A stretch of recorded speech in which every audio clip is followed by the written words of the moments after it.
ಫಕೀರಮ್ಮ ಅವರು ಹೂವಿನ ಹಡಗಲಿಯಿಂದ ಕರೆ ಮಾಡಿದ್ದಾರೆ. ನಮಸ್ತೆ ಫಕೀರಮ್ಮ ಅವರೇ. ನಮಸ್ತೆ ಮೇಡಮ್. ನಮಸ್ತೆ. ಯಾರ ಬಗ್ಗೆ ಕೇಳಬೇಕಾಗಿತ್ತು? ನಮ್ಮ ಬಗ್ಗೆ ಕೇಳಬೇಕಾಗಿತ್ತು. ನಿಮ್ಮ ಹುಟ್ಟಿದ ದಿನಾಂಕ, ಸಮಯ ತಿಳಿಸಿ. ಏನಿಲ್ಲ ಮೇಡಮ್. 108ರ ಒಳಗೆ ಒಂದು ಸಂಖ್ಯೆ ಹೇಳಿಮ್ಮ. ಫಕೀರಮ್ಮ ಅವರೇ, ಧ್ವನಿ ಕೇಳಿಸ್ತಾ ಇದೆಯಾ? 102 ಮೇಡಮ್. 102 ಮೇಡಮ್. 102. ಏನ್ ಪ್ರಶ್ನೆ ಇತ್ತು? ಆರೋಗ್ಯದ ಬಗ್ಗೆ ಮೇಡಮ್. ಸರಿ, ಶಾಸ್ತ್ರಿಗಳಿದ್ದಾರೆ, ಮಾತಾಡಿ. ನಮಸ್ಕಾರ ಫಕೀರಮ್ಮ ಅವರೇ. ಆರಾಮಿದ್ರ ಗುರುಗಳೇ? ಆರಾಮಿದ್ದೀನಿ, ನೀವು ಹೇಗಿದ್ದೀರಾ? ನಾವು ಆರಾಮಿದ್ದೀವಿ. ಆರಾಮಾಗಿಲ್ವಾ? ಇಲ್ಲ ಗುರುಗಳೇ, ಆರಾಮಾಗಿಲ್ಲ, ಅದಕ್ಕೆ ಫೋನ್ ಮಾಡಿದ್ದೀನಿ ಅಂತೀರಾ? ಹೌದು ಮೇಡಮ್. ಸರಿ, ಏನು ತಮ್ಮ ಪ್ರಶ್ನೆ?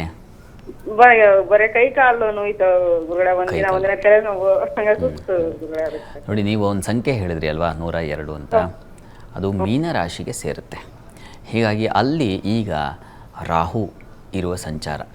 ಹೀಗಾಗಿ ನರ ದೌರ್ಬಲ್ಯ, ಈ ರಾಹು ಇದೆ, ಕಾಲುಗಳಿಗೆ ಪೆಟ್ಟು ಮಾಡ್ತಕ್ಕಂಥದ್ದು, ಕಣ್ಣಿನ ಬಾಧೆ ಉಂಟು ಮಾಡ್ತಕ್ಕಂಥದ್ದು, ಇಂಥದ್ದೆಲ್ಲ ಲಕ್ಷಣ ಇದೆ. ಹೀಗಾಗಿ ನೀವು ಅಲ್ಲಿ ಹತ್ತಿರದಲ್ಲಿ ಎಲ್ಲರೂ ಸುಬ್ರಹ್ಮಣ್ಯ ಸನ್ನಿಧಾನ ಇದ್ದರೆ ಸುಬ್ರಹ್ಮಣ್ಯ ಸ್ವಾಮಿಗೆ ರುದ್ರಾಭಿಷೇಕ ಮಾಡಿಸಿ, ಪ್ರತಿ ಮಂಗಳವಾರ ಮಾಡಿಸಿ, ಸ್ವಲ್ಪ ಅದರ ತೀರ್ಥ ಸೇವನೆ ಮತ್ತು ಪ್ರೋಕ್ಷಣೆ ಮಾಡ್ಕೊಳ್ಳಿ. ಮೈಯೆಲ್ಲ ಪ್ರೋಕ್ಷಣೆ ಮಾಡ್ಕೊಳ್ಳಿ, ಅದು ನಿಮಗೆ ತುಂಬ ಸಹಾಯವಾಗುತ್ತೆ. ತೀರ್ಥ ಸೇವನೆ ಮಾಡಿದ್ರೆ ಸಾಕಾಗುತ್ತೆ. ಮಂತ್ರವತ್ತಾಗಿ ಆ ರುದ್ರಾಭಿಷೇಕ ಇದೆಯಲ್ಲ, ಅದರಲ್ಲಿದೆ ಎಲ್ಲ ಬಗೆಯ ಶಕ್ತಿಯೂ ಇದೆ. ಅದನ್ನು ನೀವು ಸೇವನೆ ಮಾಡಿದ್ರೆ ಖಂಡಿತ ಆರೋಗ್ಯದಲ್ಲಿ ಚೇತರಿಕೆ ಆಗುತ್ತೆ. ಇಷ್ಟೇ ಮಾಡಿ ಸಾಕು, ಭಕ್ತಿಯಿಂದ ಮಾಡಿ, ಒಳ್ಳೆಯದಾಗ. ಕರೆ ಮಾಡಿದ್ದಕ್ಕಾಗಿ ಧನ್ಯವಾದಗಳು. ಇನ್ನು ಚನ್ನಕೇಶವ ಅವರು ಬೆಂಗಳೂರಿಂದ ಕರೆ ಮಾಡಿದ್ದಾರೆ. ನಮಸ್ತೆ ಚನ್ನಕೇಶವ ಅವರೇ. ನಮಸ್ತೆ. ಯಾರ ಬಗ್ಗೆ ಕೇಳಬೇಕಾಗಿತ್ತು? ನಿಮ್ಮ ಹುಟ್ಟಿದ ದಿನಾಂಕ, ಸಮಯ ತಿಳಿಸಿ. 24/4/1965. 1965. ಸಮಯ ಬೆಳಿಗ್ಗೆ 10:01 ಶನಿವಾರ. ಶ್ರವಣ ನಕ್ಷತ್ರ, ಮಕರ ರಾಶಿ. ಏನ್ ಪ್ರಶ್ನೆ ಇತ್ತು? ನಾವು ಮನೆ ಕಟ್ಟಬೇಕು ಅಂತ ಹೇಳಿದೀವಿ. ಶಾಸ್ತ್ರಿಗಳಿದ್ದಾರೆ, ಮಾತಾಡಿ. ನಮಸ್ಕಾರ ಚನ್ನಕೇಶವ ಅವರೇ. ನಮಸ್ತೆ ಸ್ವಾಮೀಜಿ. ನಮಸ್ಕಾರ. ನೀವು ಮನೆ ಕಟ್ಟಬೇಕು ಅಂತ ಯೋಚನೆ ಮಾಡ್ತಾ ಇದ್ದೀರಲ್ವಾ? ಈಗ ಶನಿ ದಶೆಯಲ್ಲಿ ತಮಗೆ ಈಗ ಚಂದ್ರನ ಒಂದು ಕಾಲ ನಡೀತಾ ಇದೆ. ಈಗ ನಿಮಗೆ ಚಂದ್ರನ ಬಲ ಇದೆಯಾ ಅಂದರೆ ಸ್ವಲ್ಪ ಮಟ್ಟಿಗೆ ಪರವಾಗಿಲ್ಲ ಅನ್ನೋ ರೀತಿಯಲ್ಲಿ ಇದೆ ವಿನಃ ಅದು ಜಾಸ್ತಿಯಾಗಿಲ್ಲ. ಹೀಗಾಗಿ ಈಗ ಕೈ ಹಾಕಿದ್ರೆ ಮತ್ತೆ ಸ್ವಲ್ಪ ತೊಂದರೆ ಮಾಡ್ಕೊಳ್ತೀರಾ ಅನಿಸುತ್ತೆ. ಈಗ ಜಾತಕದ ರೀತಿಯಲ್ಲಿ ನಿಮಗೆ ತುಂಬ ಒಳ್ಳೆಯ ಅವಕಾಶ, ಒಳ್ಳೆಯ ಕಾಲ ಅಂತ ಇಲ್ಲ. ಹೀಗಾಗಿ ಸದ್ಯಕ್ಕೆ ಮನೆ ವಿಚಾರದಲ್ಲಿ ಸ್ವಲ್ಪ ತಟಸ್ಥವಾಗಿರೋದು ಒಳ್ಳೆಯದು ಅಂತ ಅನಿಸುತ್ತೆ. ಮನೆ ವಿಚಾರದ ಹೊರತಾಗಿ ನೀವು ವೃತ್ತಿಯೋ ಮತ್ತೊಂದು ಇವುಗಳ ಬಗ್ಗೆ ಹೆಚ್ಚಿನ ಯೋಚನೆ ಮಾಡಿ. ಮನೆ ಸದ್ಯಕ್ಕೆ ಬೇಡ, ಅಷ್ಟೇ ಉತ್ತರ. ಆತಂಕ ಬೇಸರ ಮಾಡ್ಕೋಬೇಡಿ, ಏನಪ್ಪ ಮನೆ ಇಲ್ವಲ್ಲ ಅಂತ. ಇರುವ ಭಾಗ್ಯವನ್ನೆನೆದು ಬಾರೆನೆಂಬುದನ್ನು ಬಿಡು, ಹರುಷಕ್ಕಿದೆ ದಾರಿ ಅಂತಾರೆ ಡಿ ವಿ ಜಿಯವರು.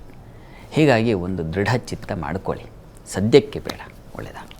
ಕರೆ ಮಾಡಿದ್ದಕ್ಕಾಗಿ ಧನ್ಯವಾದಗಳು. ಇನ್ನು ಶಾಸ್ತ್ರಿಗಳೇ, ಕಡೆಯ 3 ರಾಶಿಗಳ ಫಲಾಫಲ ಯಾವ ರೀತಿಯಾಗಿದೆ ತಿಳಿಸ್ಕೊಡಿ. ನೋಡೋಣ. ಮಕರ ರಾಶಿಯವರಿಗೆ ಚಂದ್ರ ಮತ್ತು ಕೇತುಗಳ ಯುತಿ ಇದೆ.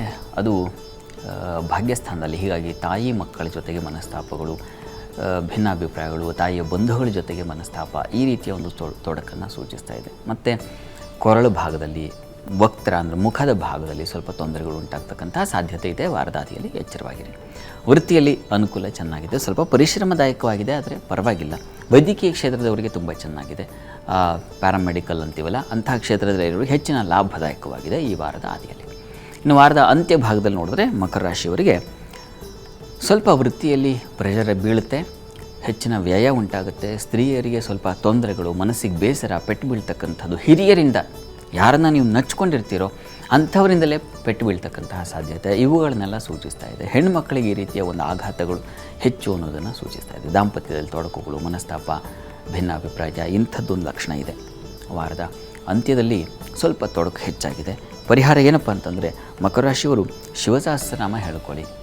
ತುಂಬ ತುಂಬ ತುಂಬ ಬಲವನ್ನು ಕೊಡ್ತಕ್ಕಂಥದ್ದು ಶಿವಸಹಸ್ರನಾಮ. ಹೀಗಾಗಿ ಇದನ್ನು ಪಾರಾಯಣ ಮಾಡಿ ಪ್ರತಿ ದಿವಸ ಹೇಳ್ಕೊಳ್ಳಿ, ಒಳ್ಳೆಯದಾಗುತ್ತೆ. ಇನ್ನು ಕುಂಭರಾಶಿ ನೋಡೋಣ. ಕುಂಭರಾಶಿಯವರಿಗೆ ವಾರದ ಆದಿಯಲ್ಲಿ ಸ್ತ್ರೀಯರಿಗೆ ಸ್ವಲ್ಪ ಮಾನಸಿಕವಾಗಿ ವ್ಯಥೆ, ಬೇಸರ, ಸಂಕಟ. ವೃತ್ತಿಯಲ್ಲಿ ಅನುಕೂಲ ಚೆನ್ನಾಗಿದೆ. ಅಲ್ಲಿ ರವಿ ಬುಧರ ಯುತಿ ತುಂಬ ಬಲವನ್ನು ಕೊಡುತ್ತೆ. ವೈದ್ಯಕೀಯ, ಪತ್ರಿಕಾ ರಂಗದಲ್ಲಿರೋರಿಗೆ ಹೆಚ್ಚಿನ ಬಲ ಇದೆ. ಆದರೆ ಆರೋಗ್ಯ ಬಾಧೆ, ಆದಿವ್ಯಾಧಿ ಅಂತೀವಲ್ಲ, ಶಾರೀರಿಕವಾಗಿ ಮಾನಸಿಕವಾಗಿ ಸ್ವಲ್ಪ ಕುಗ್ಗುವ ಸಾಧ್ಯತೆ ಹೆಚ್ಚಾಗಿದೆ ವಾರದ ಆದಿಯಲ್ಲಿ. ಇನ್ನು ವಾರದ ಅಂತ್ಯ ಭಾಗದಲ್ಲಿ ಗಮನಿಸ್ಕೊಂಡ್ರೆ ಸ್ವಲ್ಪ ವೃತ್ತಿಯಲ್ಲೂ ನಿಮಗೆ ಸ್ವಲ್ಪ ಕಿರಿಕಿರಿಗಳಾಗ್ತಕ್ಕಂಥದ್ದು. ಒಂದು ವಿಶೇಷ ಲಾಭ ಇದೆ ಮಾಂದಿಯಿಂದಾಗಿ. ಗುರುವಾರ ಶುಕ್ರವಾರ ತುಂಬ ಚೆನ್ನಾಗಿದೆ. ಇದು ನೀವು ವಿಶೇಷ ಲಾಭವನ್ನು ಕಾಣ್ತೀರ. ಅದರಲ್ಲೂ ಹೂವು, ಹಾಲು, ಹೈನು, ಹಣ್ಣು ಇಂಥ ವ್ಯಾಪಾರಗಳಿಗೆ ತುಂಬ ಚೆನ್ನಾಗಿದೆ. ಕೊನೆಯಲ್ಲಿ ವೃತ್ತಿಯಲ್ಲಿ ಕಿರಿಕಿರಿ ಶುರುವಾಗುತ್ತೆ ಮತ್ತು ಮನಸ್ಸಿಗೆ ಬೇಸರ ಉಂಟಾಗೋ ಸಾಧ್ಯತೆ, ವೃತ್ತಿಯ ಸ್ಥಳದಲ್ಲಿ ಮಾನಸಿಕವಾಗಿ ಸ್ವಲ್ಪ ಕಿರಿಕಿರಿ ಆಗೋ ಸಾಧ್ಯತೆ ಹೆಚ್ಚಾಗಿದೆ. ಸ್ವಲ್ಪ ಗಮನ ವಹಿಸಬೇಕು ವೃತ್ತಿ ವಿಚಾರದಲ್ಲಿ. ಇದಕ್ಕೆ ಪರಿಹಾರ ಏನಪ್ಪ ಅಂದರೆ ದುರ್ಗಾ ಸನ್ನಿಧಾನದಲ್ಲಿ ಕ್ಷೀರಾಭಿಷೇಕ ಮಾಡಿಸೋದು. ಕ್ಷೀರಾಭಿಷೇಕ ಮಾಡಿಸಿ ತೀರ್ಥ ಸೇವನೆ ಮಾಡೋದು.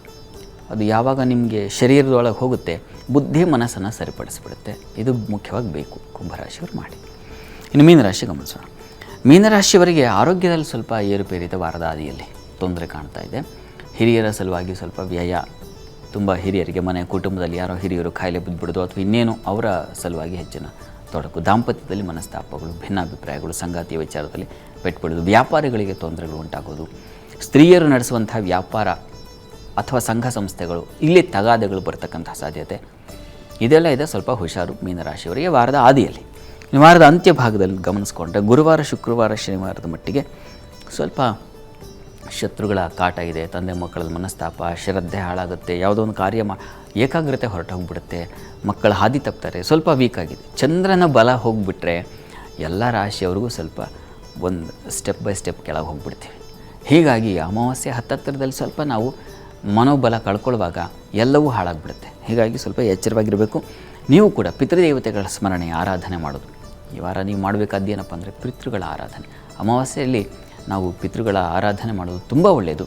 ಅವರ ಸ್ಮರಣೆ, ಪೂಜೆ, ಅವರ ಸ್ಮರಣಾರ್ಥವಾಗಿ ಏನೋ ದಾನ ಮಾಡೋದು, ಇವುಗಳನ್ನು ಮಾಡಿದ್ರೆ ತುಂಬ ಒಳ್ಳೆಯದು.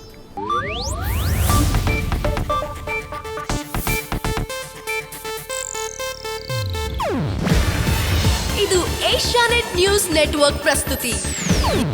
ನೀವು ನೋಡ್ತಿದ್ದೀರಾ ಏಷ್ಯಾನೆಟ್ ಸುವರ್ಣ ನ್ಯೂಸ್.